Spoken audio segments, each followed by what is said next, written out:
A pesar de que logré llegar a los Estados Unidos a través de la selva del Darién, tuve que pasar meses en terapia para poder superar, o al menos intentar sobrellevar todo lo que viví. Mis traumas no demoraron en salir, y me costaba trabajo relacionarme con otras personas, incluso con mi jefe o mis hermanos. Definitivamente eso era el infierno, y compartía eso que las personas decían que, si Dios existía, abandonaba a todo aquel que entraba en esa selva. Nos encontrábamos a mitad de camino, en el rincón más profundo de la selva. El grupo era más o menos grande, sumábamos 50. Escuché muchas historias de personas que la pasaban tan mal como yo en sus países de origen. Otros vivían en condiciones muchísimo peores. Ni siquiera me daban ganas de quejarme al escuchar tantas horribles experiencias. Algunos tratábamos de mantener nuestra humanidad intacta, pero otros eran realmente groseros, maleducados e irrespetuosos.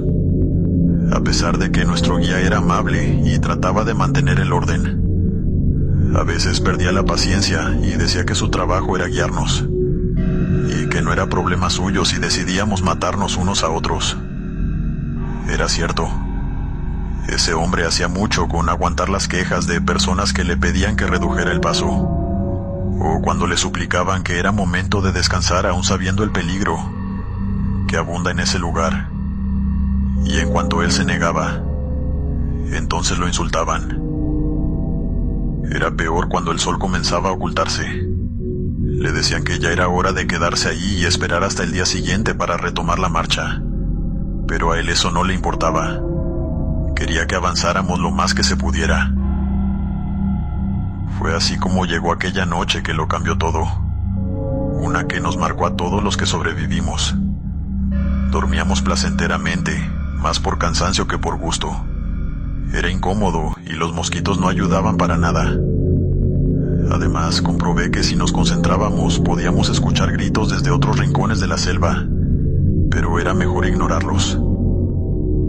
A esas personas no se les podía ayudar. De pronto, aparecieron hombres armados con armas, cuchillos y machetes, que rodearon a todo el grupo. Ni siquiera el guía sabía qué era lo que estaba pasando. Nos amontonaron en el centro como si fuésemos ganado, e hicieron que nos arrodilláramos. Esperamos ahí varios minutos, mientras los que tenían más valor les pedían a esos hombres que nos soltaran, que nos dejaran ir y que de ser necesario les darían todo lo que tenían. A esos eran a los que golpeaban para callarlos y dejar claro que las súplicas no iban a servir de absolutamente nada. Finalmente llegó un niño escoltado por 5 hombres más, y caminó entre nosotros mirándonos, observándonos, como si nos estuviese estudiando.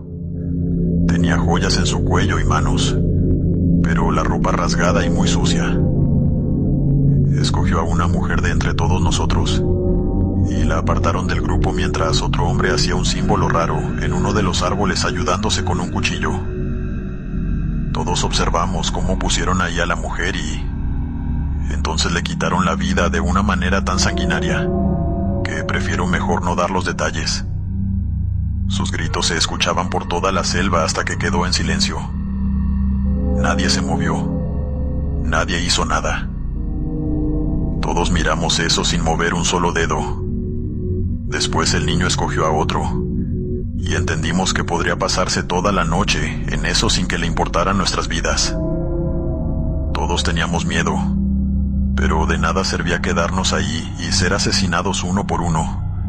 Así que los hombres se pusieron de pie y arremetieron contra esos que nos apresaban ahí como ganado. Comenzaron a escucharse disparos, gritos de dolor por parte de los del grupo y de los otros también. Yo corrí y me escondí detrás de un árbol, viendo todo lo que le hacían gente buena que solo trataba de defenderse. Fue entonces cuando sentí que alguien me jaló por la pierna. Era uno de esos hombres malos, intentando adentrarme en la selva para llevarme a quién sabe dónde. Mi hermano apareció en ese momento y lo golpeó una y otra vez con una piedra hasta que lo mató. Él quedó helado ante lo que había hecho, pero no había tiempo para pensar en eso. El guía había escapado y nos hizo seña desde otro lado para que lo siguiéramos con un pequeño grupo de 10. Nos unimos a ellos y dejamos ese lugar, pero a los otros no los volvimos a ver.